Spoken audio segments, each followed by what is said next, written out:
in this video, I'm going to go over the answers to your final exam review. Please remember that this final exam is 15% of your overall semester average. So it is a pretty big deal, and you want to make sure that you study for it. At the top of your review, you will see the dates in which you will test for different periods. So our first problem says, Jeannie was laying patches of fabric into the place to make a quilt. To the nearest whole inch, find the length of the diagonal.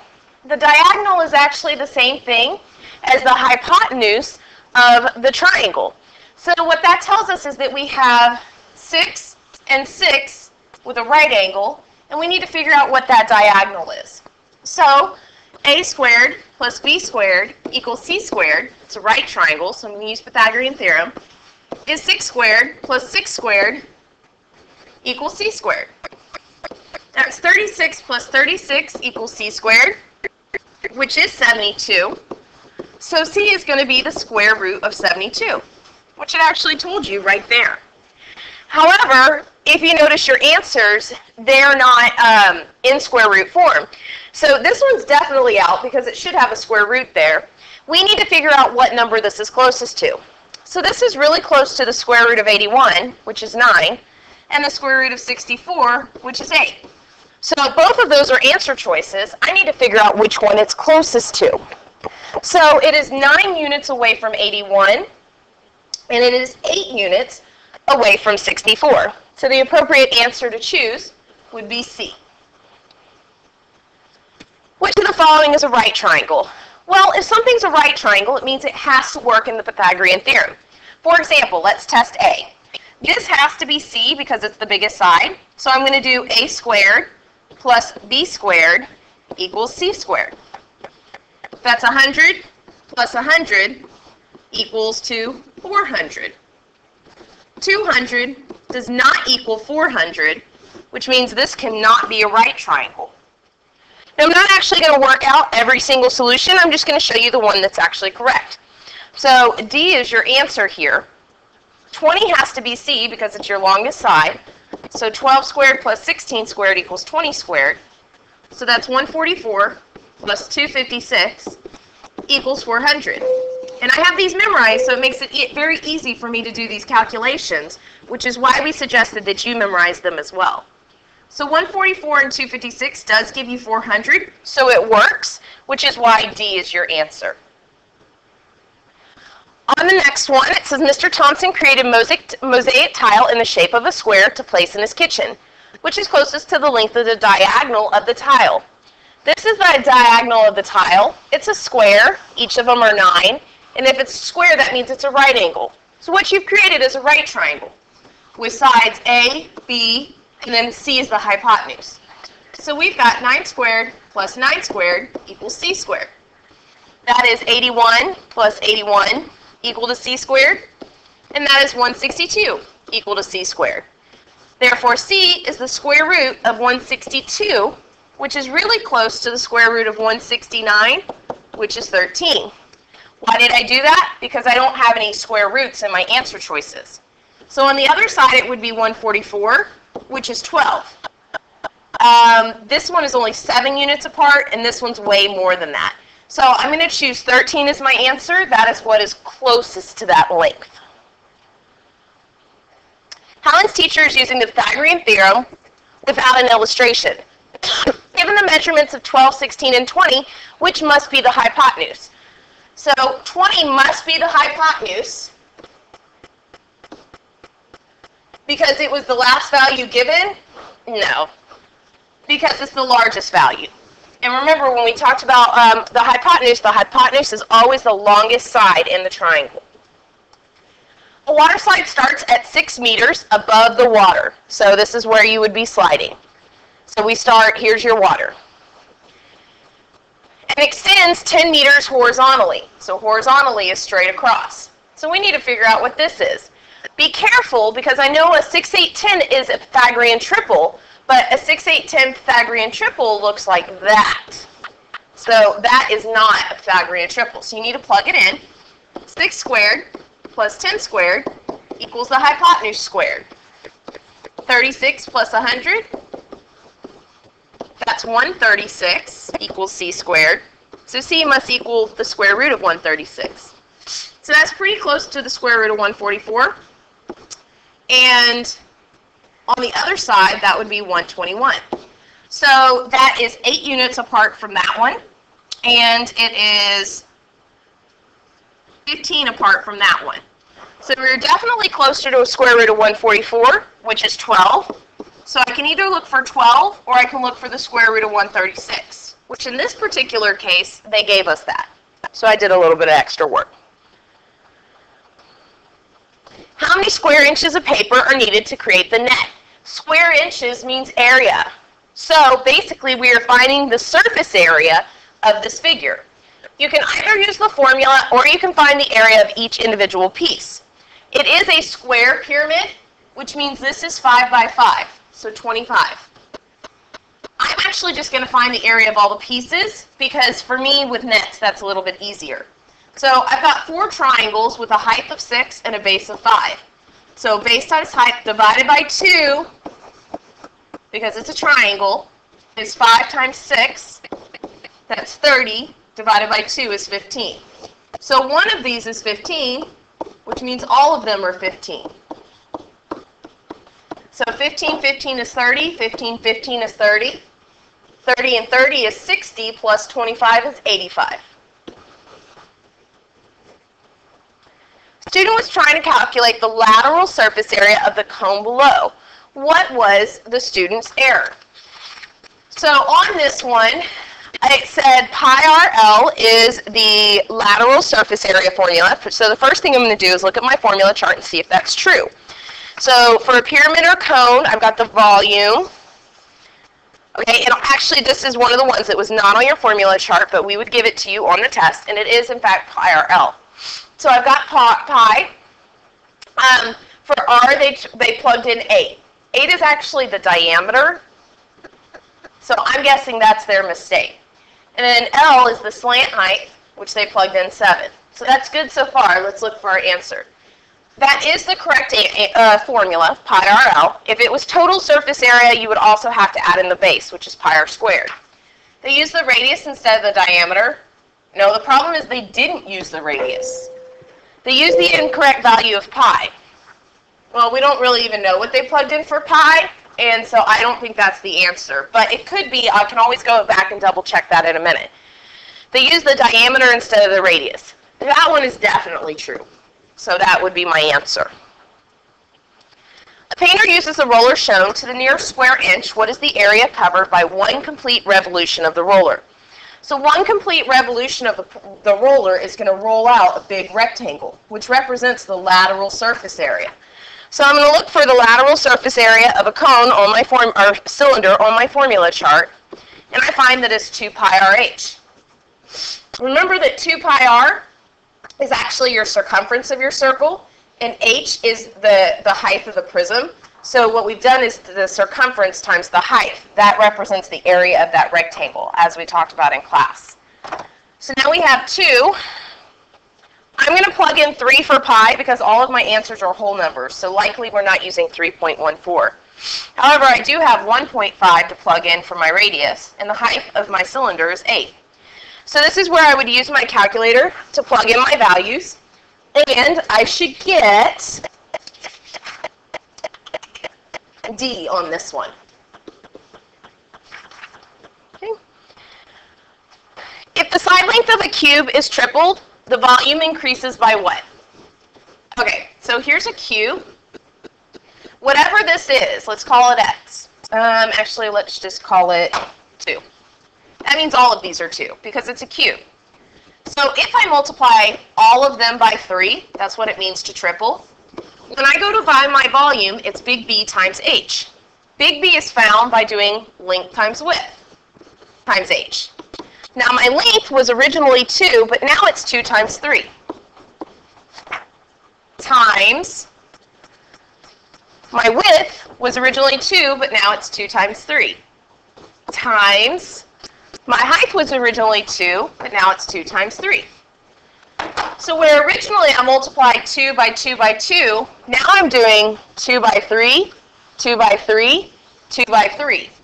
So overall, my volume has actually been increased by 3 cubed which is a factor of 27.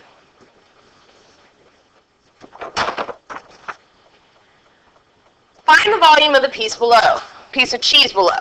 That is a prism, and in fact, it is a triangular prism. So my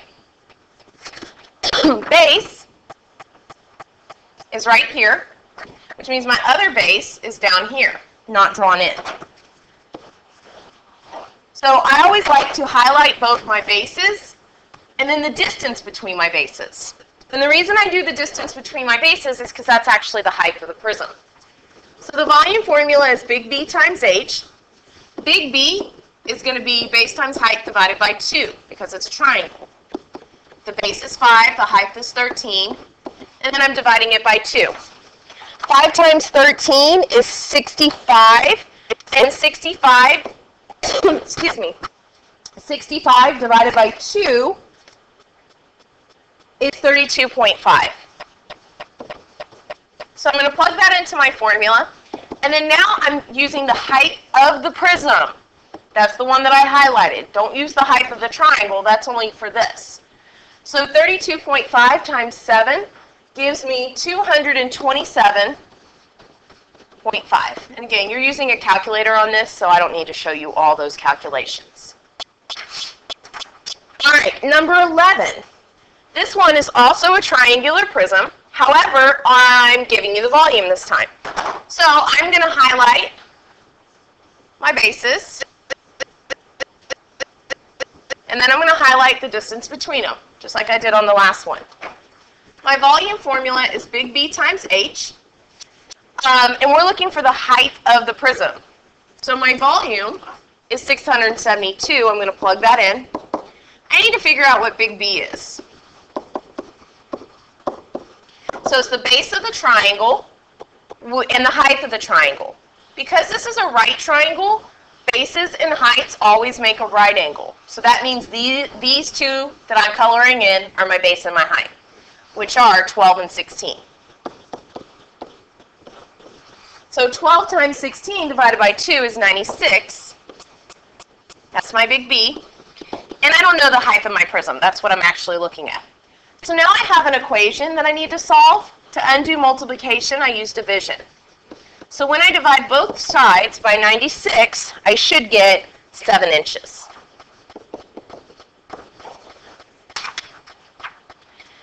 The next one says, what is the approximate volume of the paper water cup shown below? And it says approximate because we're going to use a value of pi.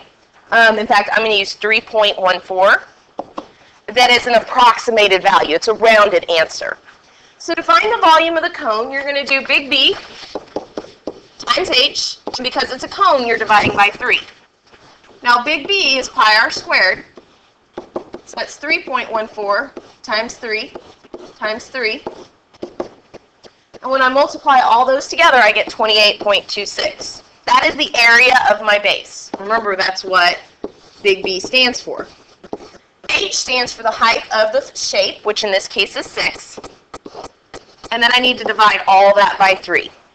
So when I plug that into my calculator, I get 56.52, and that is inches cubed because it's volume.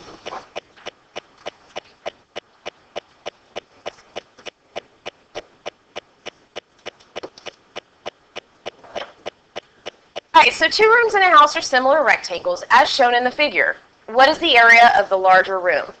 Well, if they're similar, that means that they should have a scale factor between them, which is a number that you can multiply one dimension by to get the other dimension.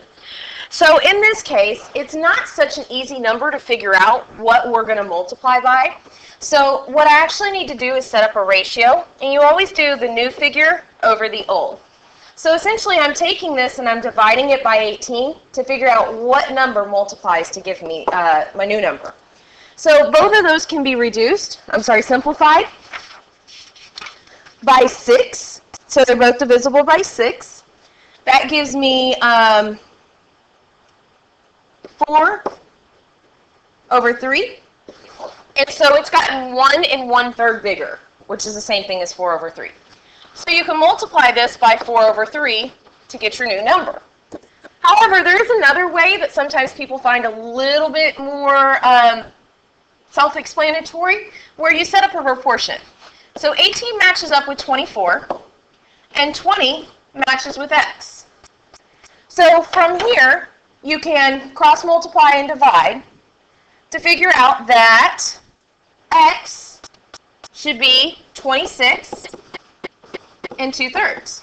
So this is 26 and 2/3. Now it does ask us to find the area of the larger room. So that's going to be length times width, which is 24 times 26 and 2/3. So when we multiply those, please remember that you are supposed to have improper fractions. So it should be 24 over 1 times 80 over 3. And I can simplify here by doing the division first, and that'll make my numbers a little bit smaller. So 8 times 80 is 640, and that's going to be over 1. So we are looking at 640 feet squared. The Jones family plans to drive around a section of a national park along the path shown below. 1 inch on their map represents 3 miles. How far will they drive? So we're driving around a section along the path shown. That's what these arrows are doing. So first of all, I don't have this part right here, but I do notice that this is a 6, 8, 10 special right triangle. If you didn't know that, you could also go ahead and use the Pythagorean theorem to find that information. So 6 plus 8 plus 10 is 24. So that's 24 inches. But 1 inch on their map is 3 miles.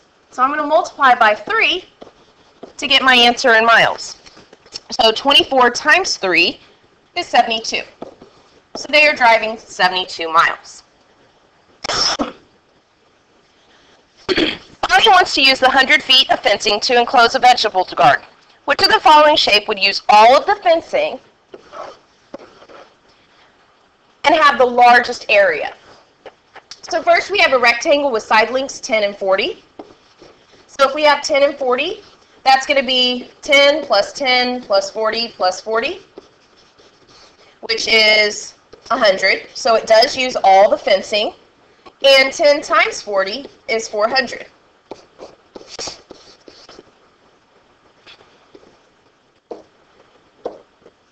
So on here, it's 25 times 25. So 25 times 25 is 625. That's my area. And then 25 plus 25 plus 25 plus 25 equals 100. So it uses all of my perimeter as well. Since 625 is bigger than 400, that means this is not my answer, but this maybe could still be. A radius with a circle, a circle with a radius of 15.9 feet. The circumference is 2 pi r, and so that's going to be 2 times 3.14 times r, which is 15.9. That's going to give me 99.852. That is not all 100 feet, so this could not be my answer. An equilateral triangle means all sides are the same, with side lengths of 16 and a height of 6. So 16 plus 16 plus 16, that's my perimeter. That's 48 feet. That does not use all 100 feet, so it cannot be my answer. So my answer definitely is B. On the next one, it says, which of the following shows a dilation in which the dimensions of triangle M have been enlarged by a scale factor of 3. So made bigger by a scale factor of 3. So first of all, if you're doing a dilation, these need to be similar figures. So I can get rid of C because these shapes are not exactly the same, same shape. And I can also get rid of, sorry, that's the only one that I can get rid of based on that. Now I need to look at the scale factor. So up here, I've got 2, 2, 4, 5, and 5. Is that times 3? No. Down here, I've got 1, 2, 3, 4, 5, 6, 7, 8, 9. And this one is 3. Now, we are going from,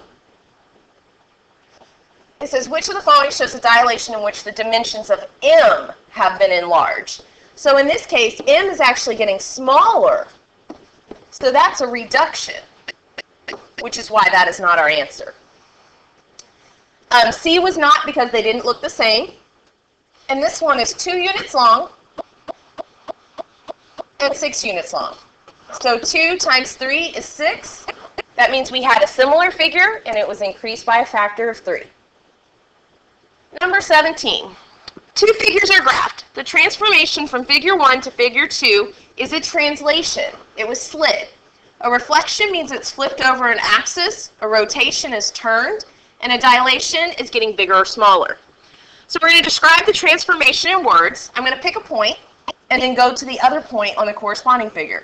So from figure 1 to figure 2, we moved 1, 2, 3, 4, 5, 6, 7, 8, 9, 10. So we moved 10 to the right, and we moved 1, 2, 3, 4 down. And that's just what it means by doing it in words. During a probability lesson, 10 students each flipped a coin 20 times. The following list is the number of times for each student out of 20 flips the coin landed on tails. For this set of data, which measure of central tendency has the greatest value? So the range is going to be high minus low, which means, first of all, I'm just going to go ahead and put these in order. So it's 6, 8, 8, 8, 9, 9,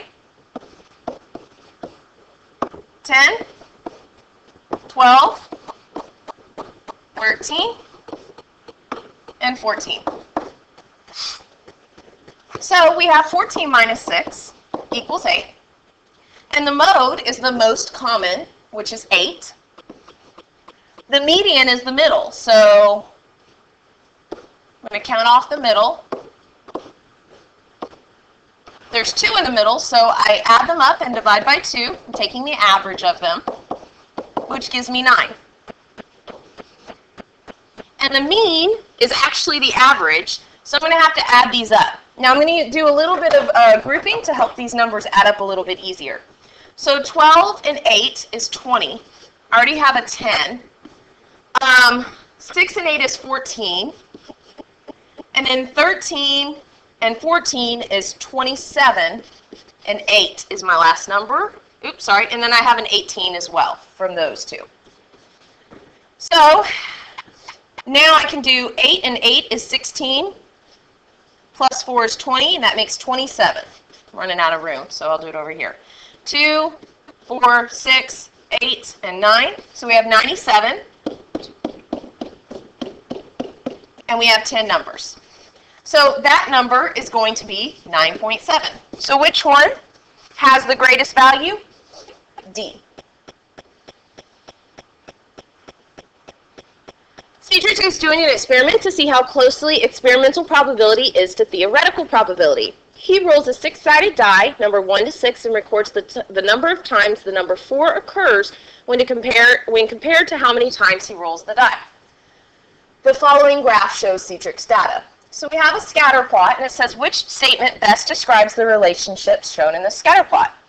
There is no relationship between the number of times the 4 is landed on and the number of times the die is rolled. If that was the case, you would have dots all over the place because it says no relationship.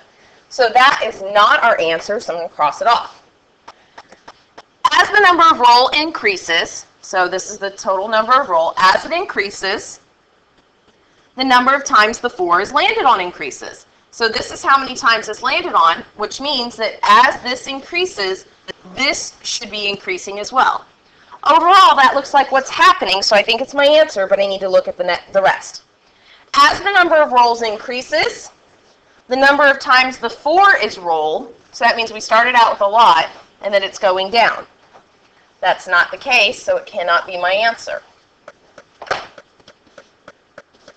As the number of rolls increases, the number of times, sorry, I can't see the rest of that, the 4 is rolled gets closer to 1/8 of the total number of rolls. So in theory, the probability of getting a 4 is 1 out of 6. So we should not be getting closer to 1/8 as we increase the number of rolls. We should be getting closer to 1/6 because it should be increasing towards the in theory. John is taking a motorcycle safety course. He is now interpreting the data on the stopping distance for his bike on a dry road. What is the most reasonable total stopping distance from 70 miles per hour? So I'm looking at my graph. 70 miles per hour is right here. So we should be looking at the reasonableness.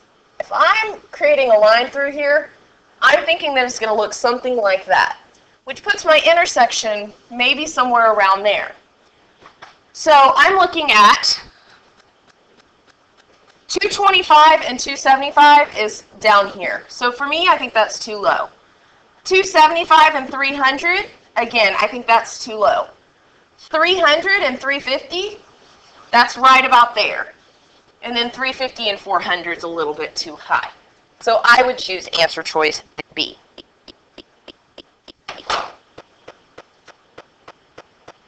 All right, so Ms. Wilcox received a $100 gift card from her husband for Mother's Day.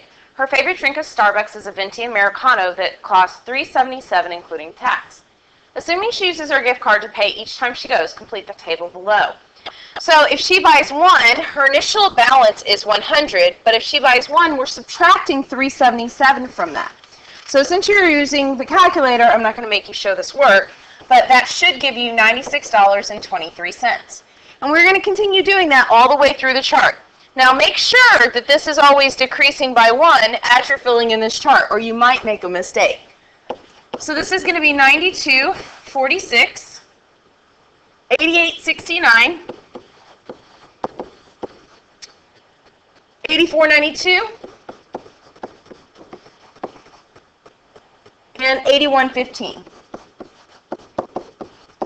And again, I just plug those into the calculator.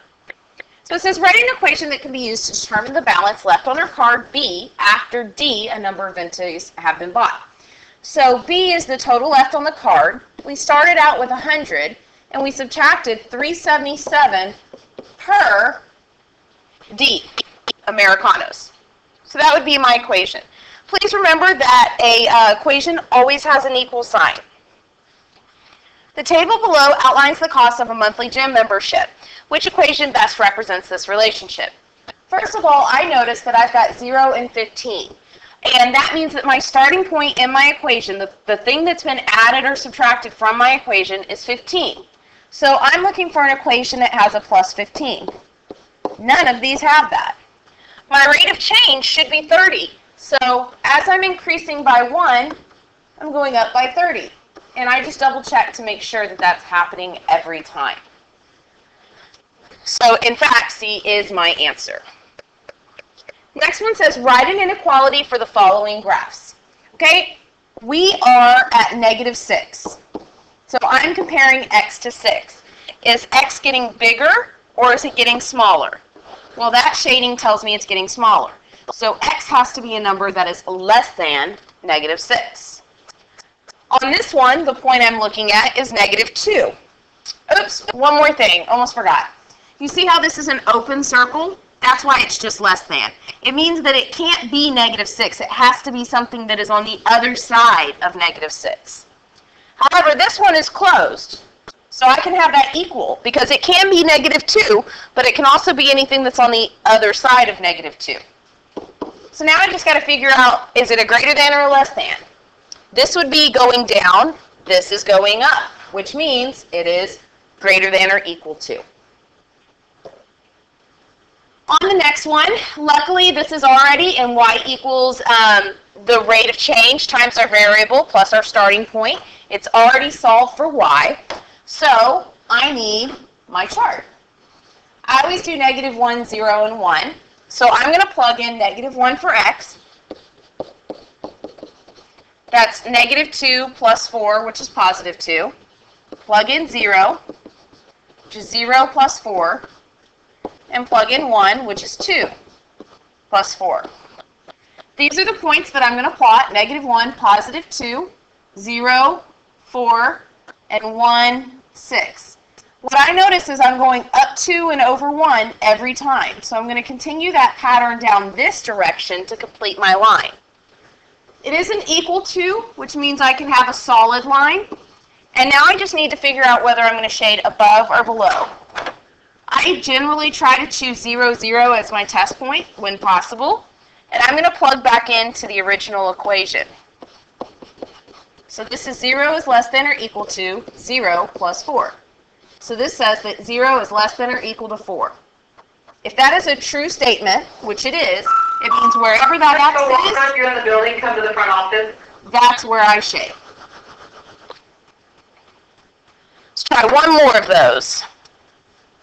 So it's already solved for y, so I'm going to put my xy chart up here with -1, 0, and 1. And when I plug in negative and -1, that actually becomes a positive, because what this really means is the opposite of x. Well, if x is a -1, the opposite of that is a +1. So this really gives me 4. That's not quite so complicated when we plug in a 0. A -0 is the same thing as a 0, so you just get 3 here. The opposite of +1 plus 3, that's going to be -1 plus 3, which is 2. So now I have some points to plot: -1, +4, 0, 3, 1, 2. And what I'm noticing is I'm going down 1 over 1 every time. So I'm going to continue that pattern, that rate of change, in both directions. This one does not have the equal to, which means it is a dashed line. It means it can go right up to that line, but it can't sit on top of it, which is why we don't make it solid. I'm going to choose my 0, 0 as my test point. I'm going to see if it makes a true statement. So this is 0 is greater than 0 plus 3. Is 0 greater than 3? True statement, which means wherever that x is, that's where I'm going to shade. Almost there. A couple more. Solve the following equations for the unknown variable. So on these, first thing I need to do is get rid of the plus 2/3 with a minus 2/3. So what I'm really doing here is testing your knowledge of rational numbers. 4 3/8 minus 2/3. I need to subtract that, which means I need a common denominator. So on that, my common denominator between 8 and 3 is 24. So I multiplied by 3, which gives me 9. I multiplied by 8, which gives me 16. Having trouble with my simple math here for some reason. And I cannot subtract 16 from 9, so I actually have to borrow here. So this is going to become a 3, which adds 24 to this total. 9 and 24 actually gives me 33. So 33 minus 16 gives me 17 over 24. And don't forget your 3 up there as well. So x equals 3 and 17 over 24. The next one's very similar. I have to get rid of my 1.5 first, which actually makes my fractions a little bit easy to deal with, because that just gives me 13.5. Now to undo division, I have to multiply. And whenever you're multiplying fractions, they have to be improper. So 13 times 2 is 26, plus 1 is 27 over 2, times 4 over 1. I am going to simplify to make my numbers a little bit easier, which means I just have 1s on the bottom. So 27 times 2 is 54. So x is 54. And please remember, you're going to have the Inspire, so you can plug these into your calculators and check your answer. The next two say determine whether or not the following situations are a function or are not a function. Please remember that to be a function, x cannot repeat. I don't care if there's a y value that repeats, it's just the x. So in this particular notation, this mapping, this x value, it means 9, 7. So 9 only happens once. This means -5, 6. The next one means 4, 8, and 4, 2. The x repeats, so it's not a function. On the next one, here are my x values. Do any of them repeat? No, so it is a function. The next one says find the rate of change for the following. So we can either create an XY table to help us, So my XY table would be 0, 1, 2, 5. And as this is going up 2, this is going up 4. Remember, it's always y over x, and that simplifies to 2 over 1. So my rate of change is 2. The other way that you could look at that and say, okay, this is going up. Up deals with the y because that's the direction the y-axis goes. It's going up 4, and it's going over 2. Oh, look, it's the same thing. We get a rate of change of 2. Please make sure that in addition to looking over this test review, that you actually go back and study your testing quizzes. We've given you packets throughout the semester that hopefully you have kept at home with all of your information in it. If you need to review certain topics, I would look through that section. Please remember that while the review is a good start, it's not everything. So definitely go back and look through those packets, reviews, tests, and quizzes from your past. Happy studying!